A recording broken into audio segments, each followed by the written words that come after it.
ушундайлы үстүртөн чакмалап кетип берсек дагы деле бул керек. Жана нарк дегенде жөн нарк деп коюп атпайбызбы? Дем дегенде жөн эле дем деп коюп атабыз. Бул дем жаңы түзүлүп аткан жок.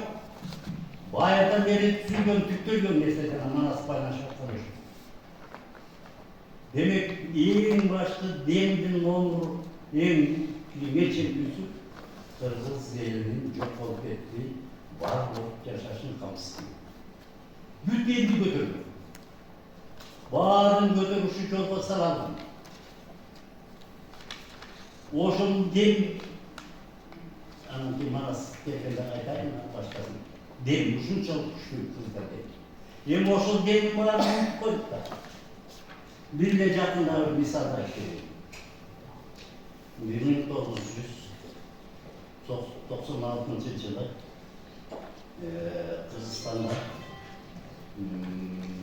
жанагы дүйнөлүк айтмат окумуштууларды чакырды го. Ошол окумуштууларды чакырып Ысык көл форумун кылдыртып, баарын келип, баары өз акчалары менен келген айтматтын кадырлап жүрүш. Кеп мен муну айтайын деп атканда, мына ошол кийин анан аларды Горбачев кабыл алды. Анан кийин ошондо келген Ысык көл форумунун мүчөлөрүндө бирөө да художник аял бар экен. Анан Горбачевго суроо берген. Биз Ысык көлдө айланып жүргөндө бир атчан жигит атчан кызды кубалады. Анан жетпей калды. Анан ошол салт боюнча жетпей калса, кайра ал кыз кайрылып туруп, жигит катышып кеткен кубалап анан камчыны сабайт деп. Ушуну биз мындай караганда биз салттын эле кичинекей чыпалыктай түгүлдөп жатабыз. Мен азыр чыктырып берем. Улуттук демдин күчү. Ал ошондон ушуну өзгөртүүгө, дүйнөлүккө багыттап колдонууга болобу деп сураганда, Горбачев кабыл алганда ойлонуп ооба болот деген. Мисалын биз де кайра курууну баштадык. Баарыбыз тегиз чаптык, анттык, ниттик. Эгерде ушул жайдак менет ошол. Күндүз болсо да байкайт, кечке маал. Ошол жайдак ниттип атты чаап, жана жалдын астына маңдайынан жатып, бутун мындай илип атып, чаап өткөрөт. Алар айбой дегенче, деге качып бараткан жакка келет. Ошо менен жетип, Сотонойдун 3 жерде жардам бере турган чек болгон. Таластын башында. Каракоюнда ошол жерде азыр Сотоной аскасы бар. Анан Зыдагач кошой 3 жерде. Ошонун бирөөнө жетип кетип жана кабарды билдирди. Билдиргенин жана баланын баарын карабыз, тиятканына карабасыз. Ошол Кыргыз элинин эли айтат, бир урунун деп, жок. Сотонорда дейт. Ошол Сотоно ошол куткарбаш үчүн. Түндө күнөө жолдор, кыска жолдор менен жетип барып куткарбаш. Ал кутулган маалда кызматтын иша. Анан статьяларды окуп баштадым. Мен Манаска мындай кызыкчу эмесмин. Окусам эле бирөөлөр айтат, түшүнүштө Манас кирди, анан механика апайын, анан кеткенде, анан устугун кетти, анан ошентип айткан десе, мен ишенчү эмесмин.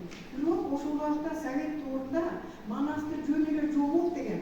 А бирок 1952 жылы 6-июлда мына Манас Искак Разаков ошо Манасты элдүүлүк үчүн алты күрөшкөн. Ошондо күрөшүп туруп Манас жөн эле жогого эмес.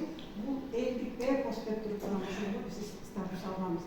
Анан мен агайга келип, агай мен ягынан Зура сен колуңан берген жаза берди. Жазып атам. Жазып отуруп мен 800 барак жаздым. Муктагайм. Же агым жетпей, кыйналам, ягынан. Анан агайга бир күн келип айтсам, Зура, сен 800 барактын ягасың жазып. Сен жаппак тил менен жаз. студенттердин жүрөгүнө сие турган ошого тарбиялык мааниси бар сөздөрдү жазып улам анан мен чогултуп алган архивдерин баалайт деп аларды четке каккым келбейт. Анан агайга келем, агай дешти мага советник болгондон кийин агай зуура моңдайбы. Анан аны системага салыш үчүн ага программа керек экен. Ошентип туруп анан УКнын негизинде мен 12 жылда мына Манастануу деген окуу китеби чыгардым. Министрликтин бирикмеге чыкты. Танастыктар айтмакчы, танастыктар мактанчак болот чөйлөр. Бирок аны туткуч айткандай, Манас танастыктар аткарат, анан кийин мактанат деп. Мына агайдын сөзү абдан жакшы. Жөн эле белгилүү үчүн эмес, иш-чараны өткөрдүк, ана баянча сүйлөө деген эмес. Ошол жарлыктардын баарын ишке ашырып, жаштарга мына мектепке чейинки мекемелерден баштап ошол урушуп кетет элем. Программага кириш керек. Француздар Галивадан айткандай, биздин мектепке чейинки балдардан баштап Манас деп айтып жүрүш керек. Мынакей улуттук дем каякта жатат. Кыскартып эле айтайын. Ушул улуттук дем демек Манастан башталды. Айтпай эле коелу ушуну. Мен кыскача айтайын. Улуттук дем ушу Манаста деген кан тепесина кулагын таптап ушкулдум, урама жыйнап чукулдум деп жактып ошол жерде 40 бөлмөлө менен Алтайга бардым. Ошол мал күтүп жан күткөндө мына Манас көрөлөт. Ошол жерде Манастын байлыгына барып, Манас ошол жерде эле жашап калса болбойт беле. Мына азыр ушул мен эмеден фактордон алып туруп, биздин балдар мигрант болуп чет мамлекетке кетип атат. Эгер ошол жактан келбесе, ал ошол жакта элден сиңип кетет. Ана башка элдер кирип атат биздики. Кудай билет, ошол чет мамлекеттер бизге келип, биздин жаштар оокатын айнап чет мамлекетке барып, жаранып алып жашап калса, кыргыз улуту бар болобу жок болобу аны бир Кудай билет. Мына ушуну айтайын дейм. Вот ошондо ошо 40 бөлмени чогултуп туруп, мынакей айтып туруп, 12 жашка чейин менин Манастын атын айтпайм. Анан мен Кытайларды жаман көрбөдүм. Ошол менен окутуп, бул Манаста бир бала чөбүрө